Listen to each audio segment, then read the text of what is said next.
Change begins from within. As easy as it is to look outside of ourselves and want the world to change, the truth is, it never will if we remain the same. This podcast was created for changemakers like you who want more love and connection in your community. Today, you are going to hear stories that will inspire you and also challenge you to be the change. We are going to go deep, my friend. So take a deep breath and settle in. My name is Aileen Tamburini. Welcome to the Circle of Change. Welcome to the winter season of Circle of Change, my friend. And welcome to 2022. What an amazing year this is going to be. We are in the birthing canal of a new way of being in this world. That means that the pain is not over, but we can see the light. Next week, I'm going to talk more about this year and the power of 3 twos and what it means for all of us and our leadership. However, I will say that it is a year to find your people, to surround yourself with those that are going to truly support you in this transition, to remind you that you are amazing and guide you toward the light of new possibilities. I really hope that you consider us to be part of that community. This year, we are offering an amazing opportunity to gather together with us so that we can navigate this birthing process together. We will be revealing more information on that over the coming weeks. If you're not already signed up to get our newsletter, please do that at humconsulting.ca. And you can also stay tuned over on LinkedIn and Instagram with Aileen Tamburini as the tag. I can't think of a better way to start this year off than by sitting in this circle that we are in today. We have with us 3 beautiful souls who are helping us to navigate and thrive as we walk this transformational path together. If you want to get a grip on what is happening and how to navigate and lean into it and really participate as a leader in your own life, then this conversation is for you. If you have sensed that something is going on, but you don't have anyone to talk about it in your life, what you are witnessing or sensing, then you're going to find deep community here and knowing that you're not crazy. You just need to find your people and be surrounded by them. I really encourage you to let the words spoken here open you up to something new. There are so many profound nuggets in this conversation. Today, we are joined by Aileen Crowne, Pam Blanshard, and Heather Rose. Together and individually, these women are using spiritual intelligence, education, and support to help their clients heal and contribute to the world in new ways. And we get to soak up all of this wisdom today. You are going to leave with a greater sense of what is happening in our world today, what it means to evolve as a human being, and why that's being asked of us right now. A profound beauty in finding community and partnership in this journey.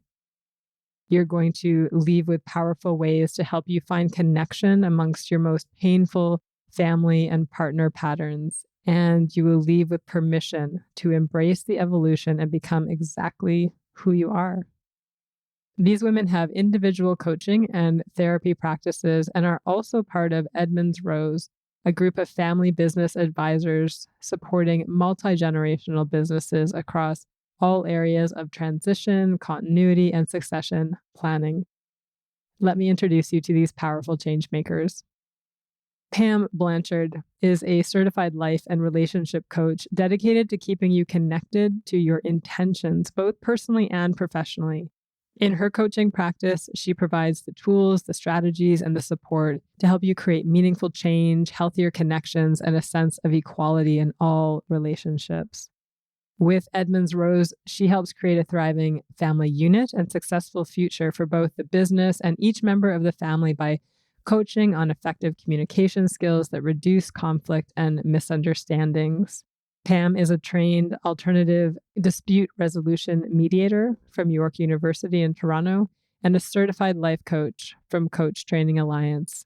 She combines the study of the Gottman method, mindfulness, and neurobiology from Hinks Delcrest under the tutelage of Dan Siegel, and brings to her practice knowledge, personal experience, and a wisdom that is not taught in the classroom. Aileen Crowne is an accredited executive coach and a family advisor. She offers experience in applying proven coaching strategies and psychological principles to different types of relationships between people in organizations and family businesses. She counsels families and businesses on relationships and personal and professional growth, including navigating the complexity of today's work challenges. Aileen offers coaching strategies and tools to build stronger relationships around estate planning, wealth transfer, and conflict resolution. She has a background running her own business as an executive coach, with more than 20 years as a coach and a mental health practitioner with a master's in social work. She has a certified background in co-pilot coaching.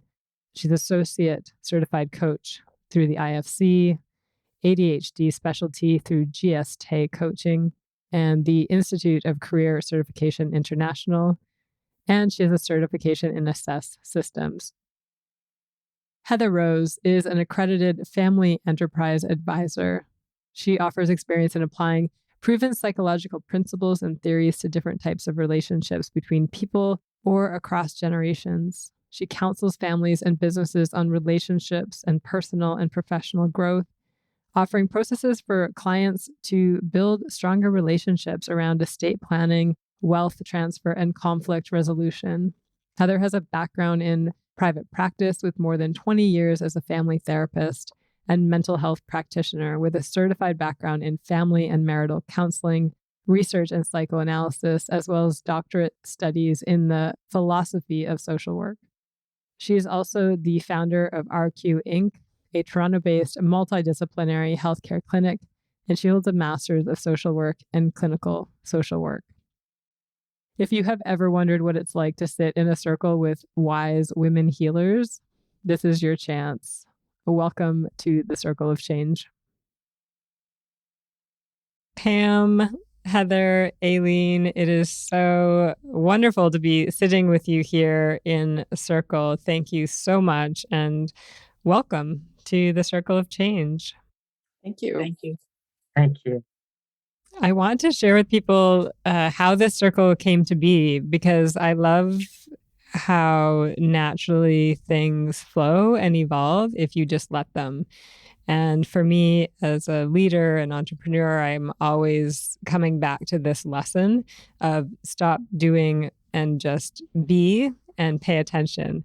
So I posted a video on LinkedIn, and Pam, who's with us today, wrote this comment that was so intimate. It felt like I was being seen in a really deep way, and it struck me.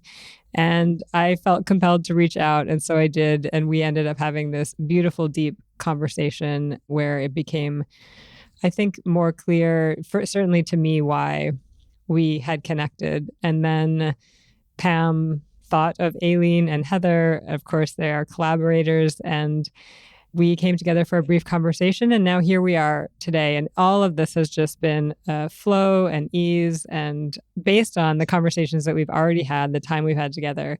I'm delighted to bring you and your energy, your expertise, your wisdom to the listener here who is with us in Circle today. So thanks again for being here. Thank you. Thank you. To begin, I'm going to read a poem. This is in one of my favorite books. It's called The She Book. And I thought of you as three very powerful women. And I love this book. The poems are a bit punchy, hold a lot of energy. Anyways, I thought this one would be interesting to start us off with today. The author is Tanya Markle. For the listener, feel free to take a deep breath. Same with each of you. If you want to just take this time and settle in and get present with what we are about to hear and take in.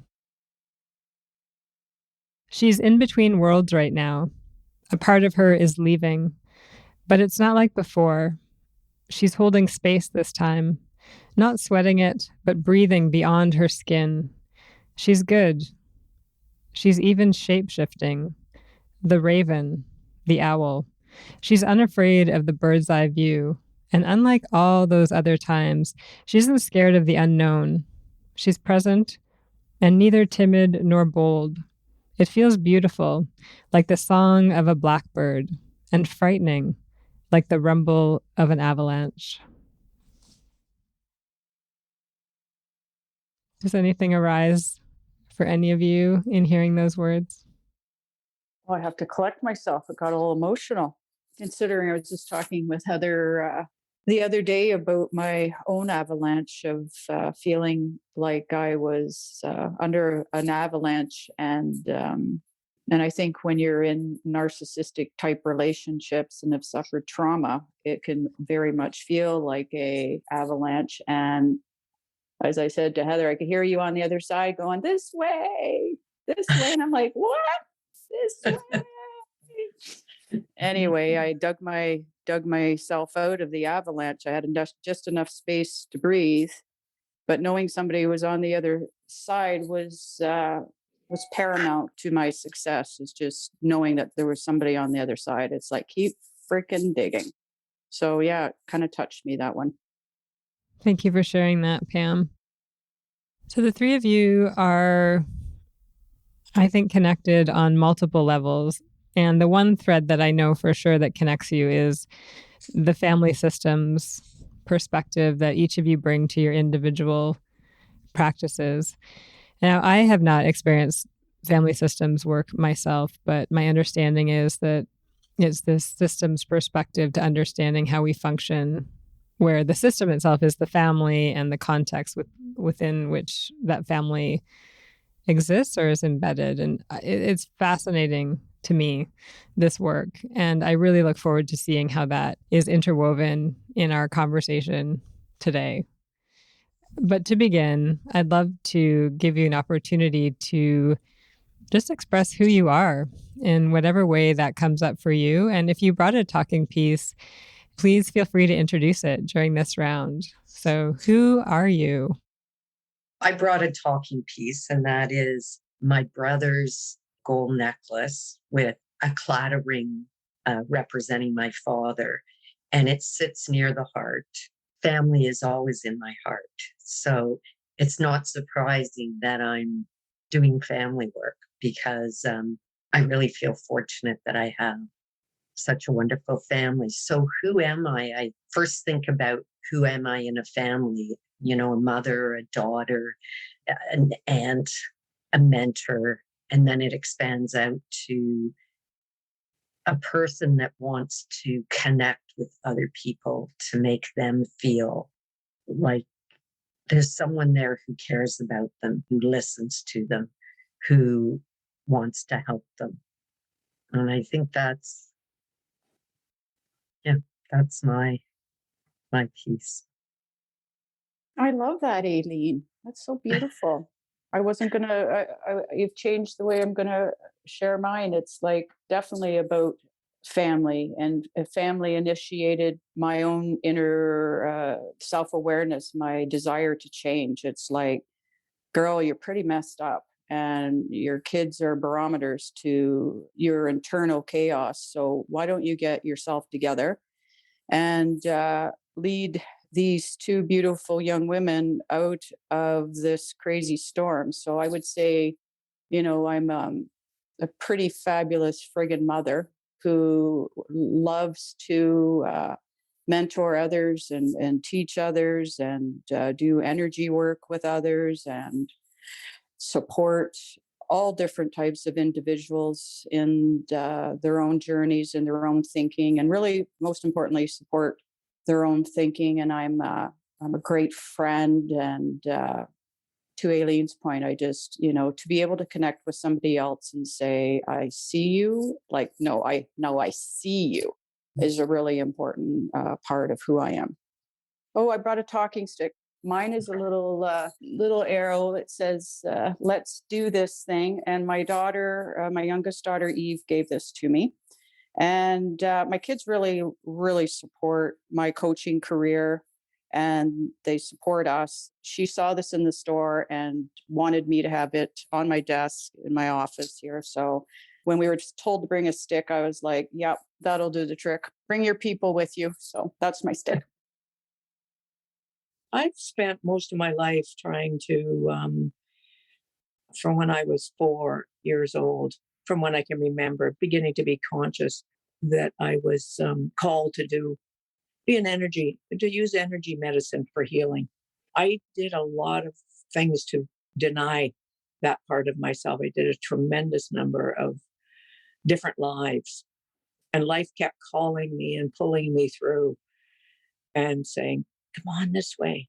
So when I was in my late 20s, that question really became relevant to me. And I realized I'm really not a citizen on this planet like many other people. I began to realize it, and I've met many different shamans, medicine people, and healers, guides along the way that have been there for me and been waiting for me to come and told me what they needed to tell me so I could take it with me and journey. And so I journeyed through life.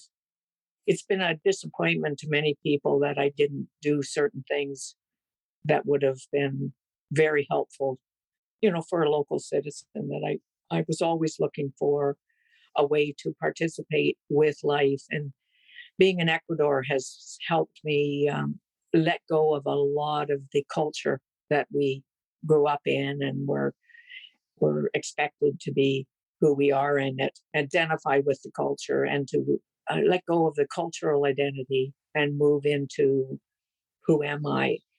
And one of the shamans I worked with along the way said, you've actually returned to this lifetime. You were a healer that went from village to village, and you took the medicine with you, and you understood very clearly when you were with the person, you could read what it is that was required and you would give it to them. I understood that I could align with that understanding, and being in Ecuador is very, very much like that. So the project I'm doing here, it's taken a tremendous amount of work on my part, because of my personality, to align myself with what life is guiding me to do and create through this project. And finally, I'm coming to understand who I am and feel a lot more comfortable in that question, which I can't really explain any further than knowing that I can now feel comfortable in the question. That's beautiful. And as you can see, how lucky and grateful I am to be with these extraordinary women who I find are helping to bring me along in this journey and teach me and walk with me and educate me. When I met you, Aileen, you came to see Don Edmonds and I in Mississauga to talk about the Family Enterprise course. After the meeting, Don and I were talking about the question that you had asked us about the course and the fit and so on. And I said, well, whatever, at some point we'll work with Aileen, because she's the person that's here for what it is that's required. I don't know what it is yet. And he said, like, what? And like, give me, Don, like, what would the structure be, and how would we use it, and what would we do with it? I said, I have no idea. I'm telling you what the future is going to hold. And I don't know when it's going to be, but I know she's the woman that's going to participate. Amen. That's lovely to hear. Well, I felt that there could be destiny to it, but I wasn't as confident as you were. But I did want it. This is so beautiful. I love how you are all demonstrating where I think the conversation will eventually go, but really thinking about what is the world asking of us in this moment. And when I think of the three of you, I think about how you're all leading that, being leaders in that in your own way, but really being courageous enough to listen to the cues and not know where it's headed and step forward anyway. And I think it's so, so beautiful. So sort of on that note, and each of you touched on this a little bit in your opening, but I am curious about what it is that got you to where you are today, do you think? Like, are there key points or pain points or turnaround moments that you think propelled you to get here, doing the work you're doing, being who you are in the world today? For me personally, I did touch on it. I touched that I was in crisis. My children were in crisis. I had just ended a marriage that turned very high conflict, and it had a huge impact on me as a mother, which translated into the girls spiraling down, really not having any stability, and them being pushed into a psychiatric type structure that I knew was only taking more of them away, and having this moment of this voice being loud and clear saying, they're not the ones that need help, you are. And I was already seeing a therapist at the time, but I really, really, really, really needed an intervention.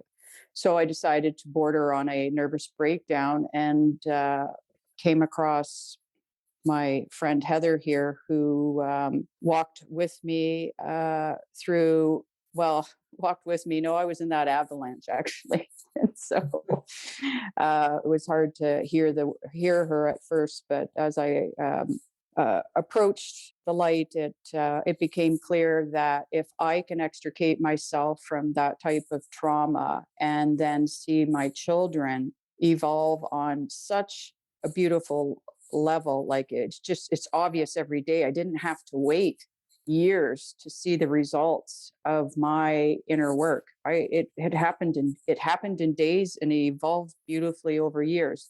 Was it rainbows and butterflies? Absolutely not. There was a lot of difficult moments, but I knew that as I overcame each one and knew that I was worth finding myself, which is a beautiful moment in itself, my world began to change, and I had to get the word out there. I had to get, I'm a big fan of supporting women. I do have a clientele of men also.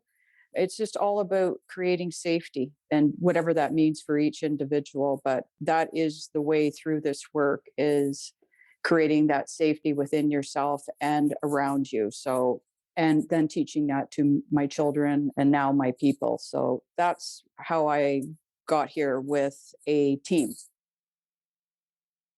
So my childhood, there were traumas that weren't related to maliciousness or neglect or anything like that, but just circumstances that sort of started me on the trajectory. And my parents were very wise around making sure that they got all of us in the family to see someone to help. And that woman is still in my life now. She's amazing. And I see her off and on as needed. But funny story, I was going into nursing, and my mother, I was away in Ireland and in love with this Irishman. And my mom misread my acceptance to U of T for nursing. And then when I came home, like just before I came home, she reread the letter, but I had already applied to Western, and I lost that placement because my mom didn't reply to it because she misread it. So I ended up going into social work at Ryerson. So that started me on the path that I was in. And I think circumstances throughout my life, and being involved in, a very difficult marriage, and valuing family and the children, I realized at some point about 10 years ago that if I didn't get out, I would lose the children. They wouldn't be a part of my life in the way that I wanted them to be. So I started at that point planning it and having the courage to leave. And definitely, it's been the best thing for me. And that's where the journey really started, in terms of going backwards to do all the work and then moving forward. It's interesting because most of my clients are men, very courageous, willing to look at difficult situations, willing to change, really to modify. And I always remember my dad saying something to me. He said, "You weren't able to change your X, but look at all the men that you've been able to help them to start their own journey. So I really feel fortunate that everything has happened for a reason why I'm here. Again, I'm forever grateful because I'm always learning with our group, always learning. For me, every decade that I lived, either at the end of coming to the end of that decade or the beginning of the next, I had a major life change, catastrophe, or move, or the way I thought about things. And it catapulted me into the next decade, the way I lived it. I began to understand that that's what would happen. And and one of the things that happened as these happenings occurred is that it would clear the playing field. There'd be nobody left around me that I could count on for support because I did very dramatic things that people didn't like, or it hurt people, or people hurt me, or it was just so strange to people what I was doing. If I was in a normal course that they expected things of, I would do something that was quite unexpected with it. There was really nothing that this spirit guide was so strong in me. If I tried to do it the way I wanted to, everything would just go in really bad ways. And if I waited and allowed myself to do it in much more graceful ways, then things went much easier for me. So I had to turn from being like a rhinoceros into being a tiger. I love that.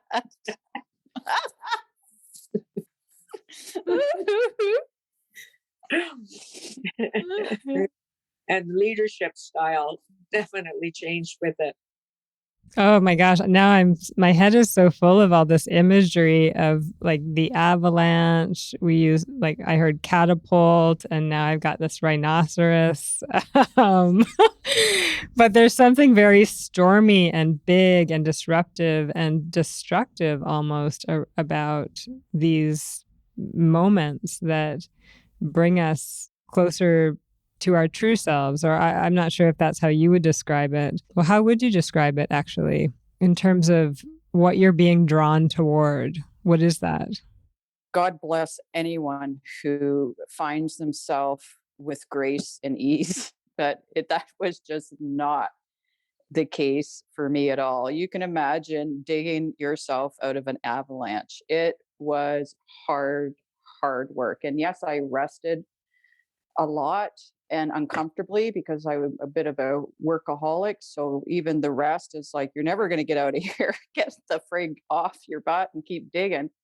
But it was hard. It was challenging. And ego loved to come in and say, you're going to get a reward when you get out of here. You're going to get a reward. Oh, I deserve a reward. Absolutely, I'm going to get a reward. And when there was no reward, and when no one came to come inside and help me dig out, that it was really up to me. For the longest time, that was very, very uncomfortable for me, even though Heather was on the outside, like a Shawshank Redemption, saying, I'll meet you here. And you did, girlfriend. She met me. Yeah, it was to realize no one was coming was very frustrating in the beginning. It was very lonely work. It is very lonely work.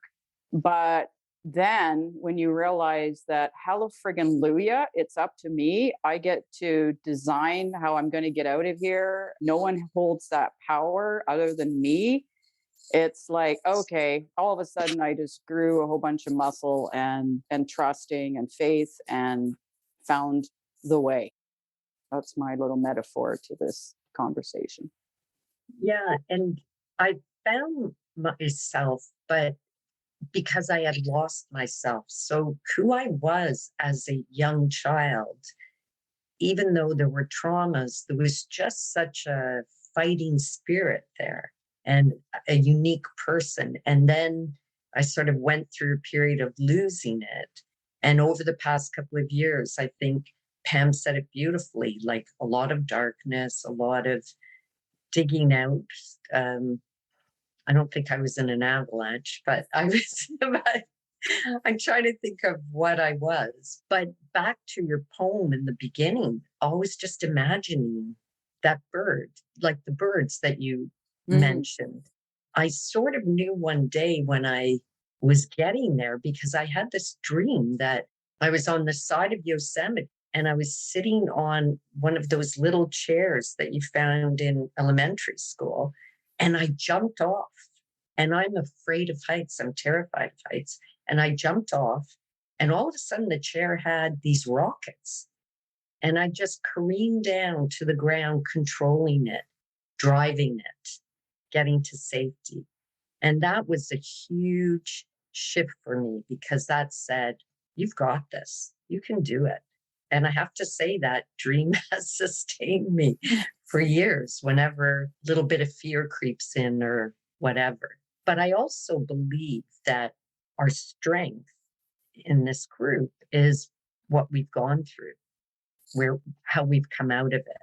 And we can often not share it, but talk about the tools, the strategies, what we were given from each other, what we give each other, so that people can find their own community of supporters, of helpers, of people that care about them.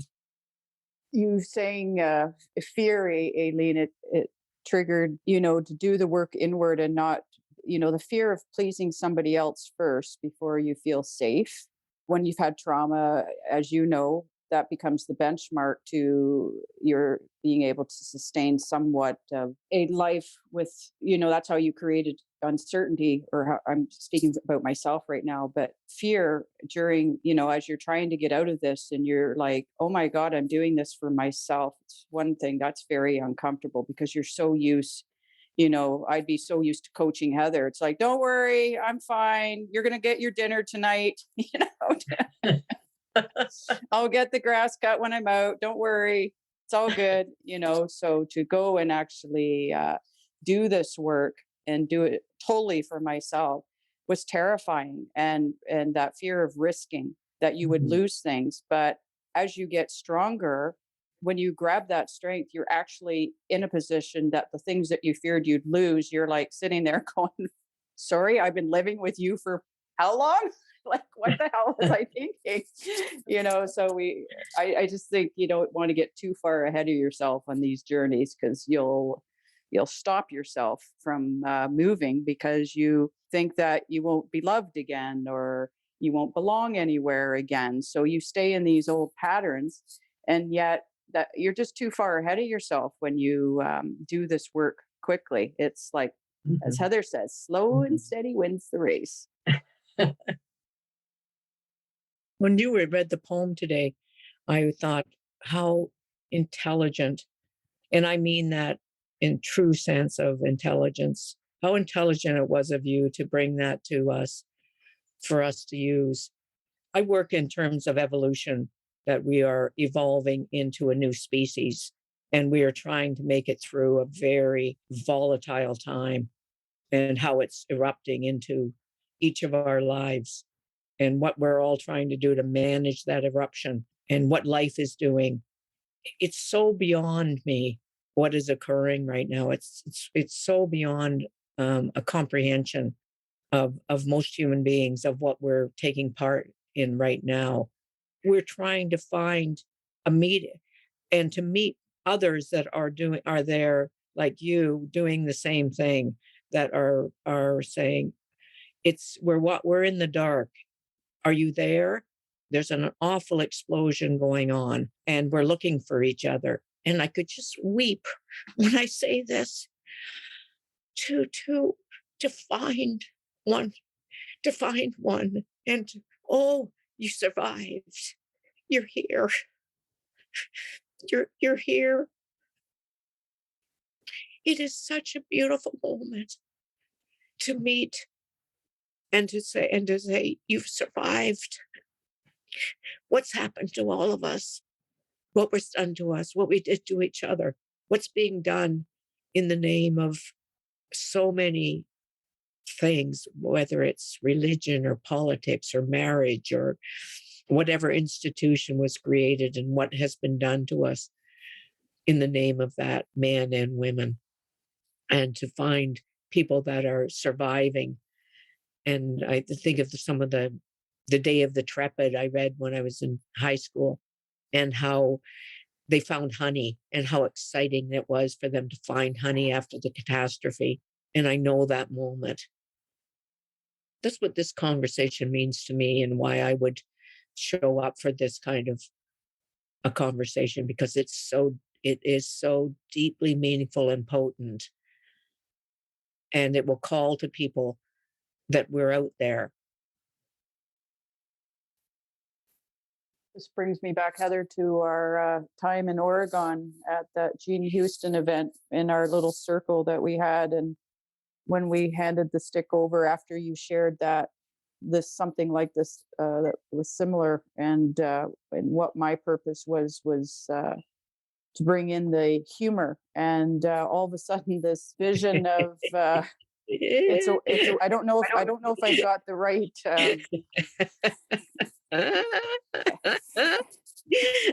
well, I'm not even going to say what I was thinking now, because you're laughing, and this was sad. Because I always say to Pam, oh my God, I just love that you show up with that humor of yours. Oh, for sure. For sure. Well, I'm not going to say it now because it was too sad, but I can't remember the movie though, but it was an awful movie. It was a beautiful movie. It won awards. The Holocaust, but Wonderful Life. Yep. And he's, trying to be happy for his son, and, everybody's going to those friggin', the concentration camps. Concentration camps, and he's laughing, trying to keep his son, from seeing all the horror. And I do that in my own home. I do it with my clients. Like, I am not allowing you to go through this much pain without a whole lot of joy involved. And because you're right, it's like, I love your metaphor about trying to see who has survived and still finding our people. And at the moment, they're few and far between, but in the last 6 months or so, I do see them coming. I feel them coming. Yeah. Mm-hmm. Yeah. Yeah, I feel that too. And thank you so, Heather. I think you touched something very deep when you spoke of that, of finding the survivors. And yeah. And so I'm deeply honored to create spaces like this, because I do think you're right that people are seeking it, and people will listen to this and that they will feel relief and just a deeper knowing of themselves and an acceptance of themselves and what they too are feeling inside. And when we don't have those pockets that reflect that back, it's very, very challenging. I do want to dive into this big transition that we're in, and it looks like an avalanche. I do like this poem and how it came to me, because that's sort of what it feels right now. And you hear a lot of the commentary of like, oh my gosh, one more thing. How are we supposed to bear? And I'm deeply curious about your perspectives on what is happening right now, and how are you each supporting people to walk in this flow with the avalanche. This is maybe like two questions in one, but what else are you noticing, and how else are you supporting people, or what is feeling supportive to help people in this big, painful shift that we're in? See it so much in your work, Aileen. It has such a capacity, showing someone how to climb a mountain, that you've got the equipment and you show them how to do it. It's just so beautiful the way you do that. Maybe you could speak to that question. Yeah. You have to start where they are, which is the most important thing. And we've had discussions in our group about, you have to respect how far they can go. And if they can't go as far as you feel they have the potential, but they just can't do it, then what can we do for them to get them to a place where at least it's a start. At least they're starting the journey. Their awareness is opening up.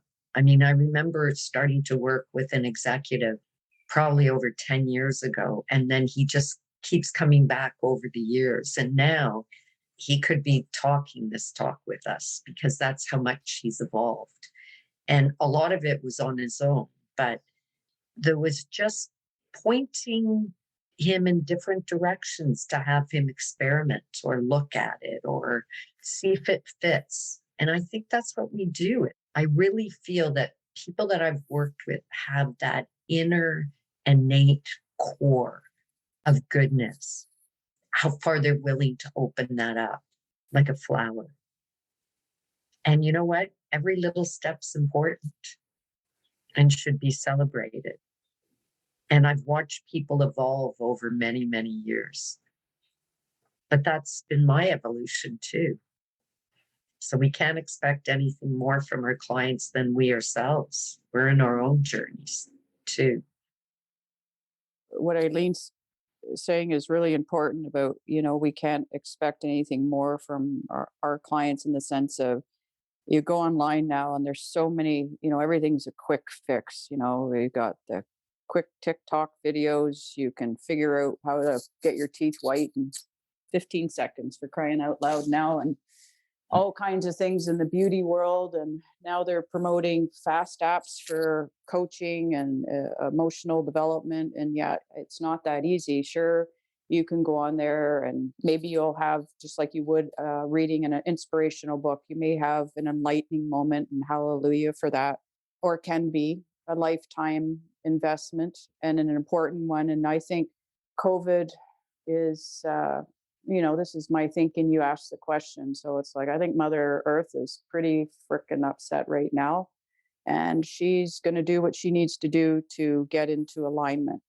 I believe that in order for us to survive, is to what Heather was speaking to earlier about, we got to find our people. The only way we're going to get through this time is in community and coming together, like-minded people coming together and supporting each other and lifting each other up. And like Aileen said, walking side by side, not with an agenda of our own, other than to support each other, not tear each other down, which we've been doing for umpteen billion years by all these institutions that everybody is so comfortable with, but they aren't freedom. Freedom is you walking away from those structures and creating community.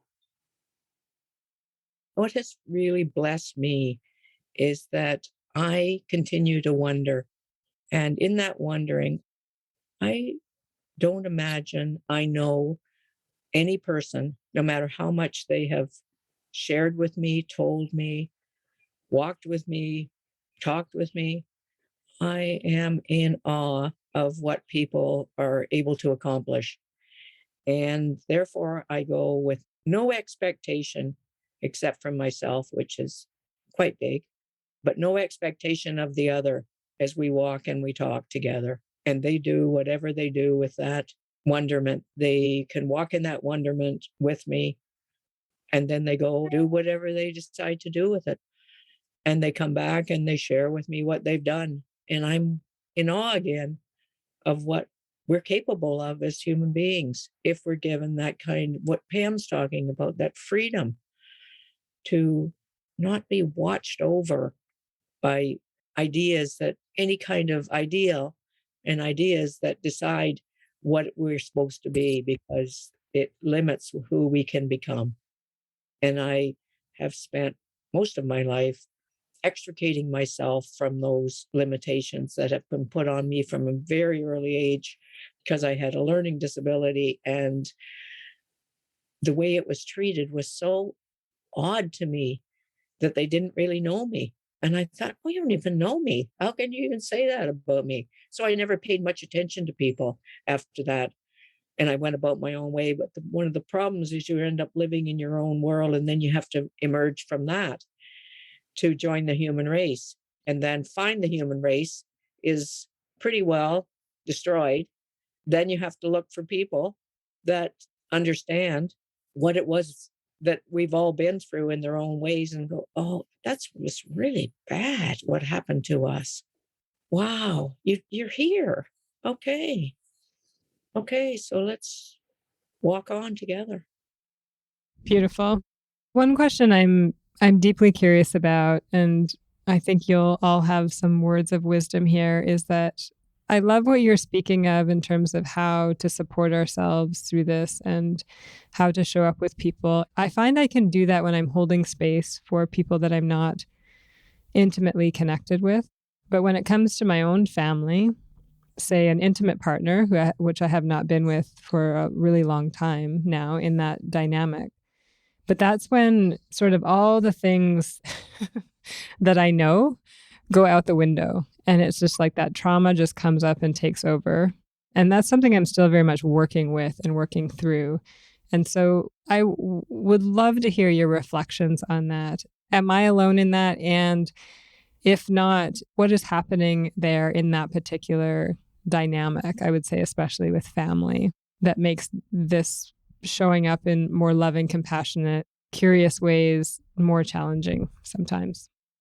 You're like everyone else who's always struggling, I think, around some of those dynamics and dealing with past traumas, or sometimes it's hard to let go of some of the feelings that are associated with the traumas.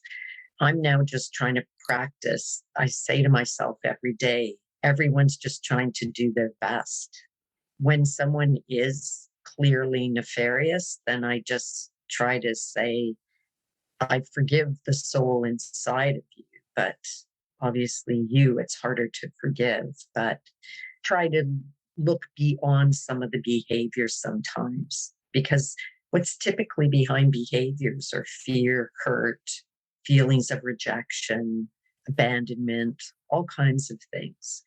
And so why do people behave the way they do? To create illusions of security, freedom, and worth. But I still struggle with not reacting to certain people. I think that has been the most difficult situation for me of all situations that you're describing.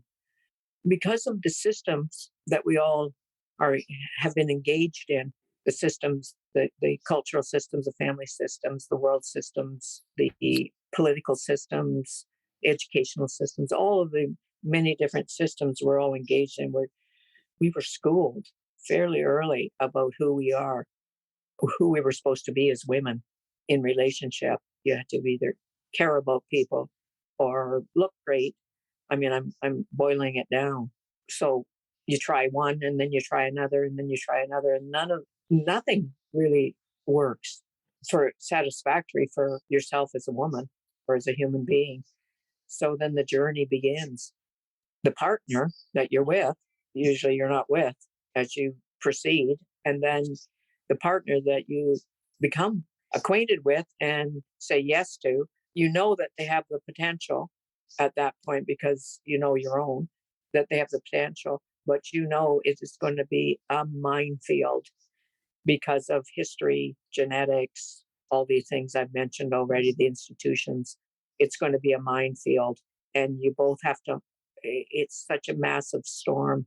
I remember having a dream, and like Aileen, that dream has always stayed with me, that in the storm, I'm clinging to the ship, and the ship sails by my life, and I'm clinging in the storm to that ship and to a mentor that I was working with to be able to get through, because the demand is so great. You can easily break a relationship because of it. And the only thing you can actually hold on to is the fact that you chose that person and that person said yes, and I will be there with you throughout.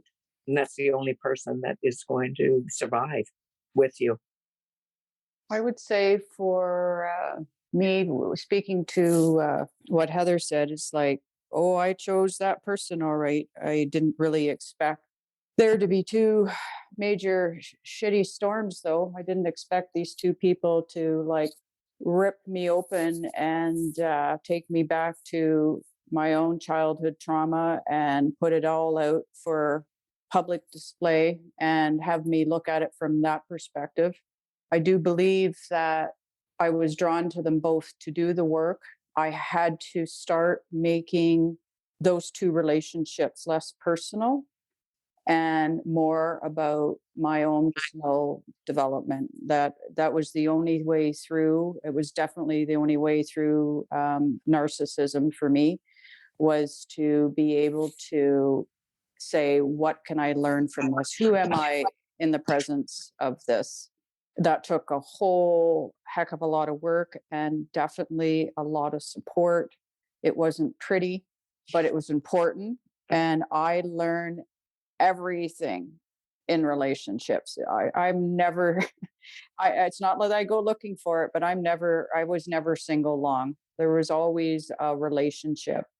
And I used to think of that as a negative, but over time now I've began to think that, realize it's a positive, because when I wasn't in a relationship with someone intimately, my friendships were somehow defining me. And so for me, I had to take it became all about my personal development, with the hopes of having someday someone mirror back that development. Thank you for swinging out there on that. I agree with you, Pam, and that there's an energy shift in that question. And I appreciate you all going with that flow, and hope it is supportive for the listener, not just myself.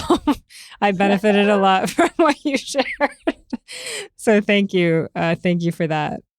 In closing, I generally ask, what does be the change mean to you? And I am also happy to leave it in your hands as to the final words that you want to share today in this circle as we close out. So it's, what does be the change mean to you, or whatever words you'd like to leave with us today. To me, being the change means be the change. I have to be the change first. I have to do my own personal evolvement, development, and through that lead others. So I would consider myself in the shadows that Heather spoke to early. I believe I'm carrying one of the lanterns to get us the fuck out of here. I agree with everything that you said. You have to start with yourself first. Be the change. And thank you. This has been wonderful. Yes, thank you. A part of this today. I think be the change for me is know myself. Know that I am carrier of the disease that we are coming out of. Being a carrier of that disease means that I have to be very careful my engagement with other human beings, because that I can hurt them very easily. To be very gentle and kind when I come upon someone who has been through a catastrophe. And it's very difficult, because when you meet people that have been through catastrophes, they're very difficult to deal with. So my work has always been to know myself as best I can at the time. And then when I come upon other parts of myself, to accept the dark side of me, the shadow, and bring it into the light and allow it to speak without hurting another human being, and then convert it into material that's useful to the human race. Girlfriend, that's beautiful. Yes. Those are words to live by, and beautiful words to close out our circle with. There is deep responsibility in this work, and all of you have so graciously embraced that. When I look out at the world, I think that is the work, and it lights my heart up with joy to know that the three of you are boldly leading in this and shining the light so that other people can walk this path and find one another as you so beautifully have found each other. So thank you so much for bringing your energy, your wisdom, your light to this circle today. My heart is full. Yeah, thank you. Thank you. Thank you. Thank you. I'm now passing the talking piece to you. If you feel called to put your voice in the circle, please head to humconsulting.ca/podcast and share your story there. I cannot wait to hear what has come up for you as you have listened to what has been shared here today. I wish you love and joy beyond your wildest imagination. Thank you so much for being here in the Circle of Change. I also want to express my gratitude to the following peeps. Circle of Change is recorded on Lekwungen territories, and I am so grateful to live on this land.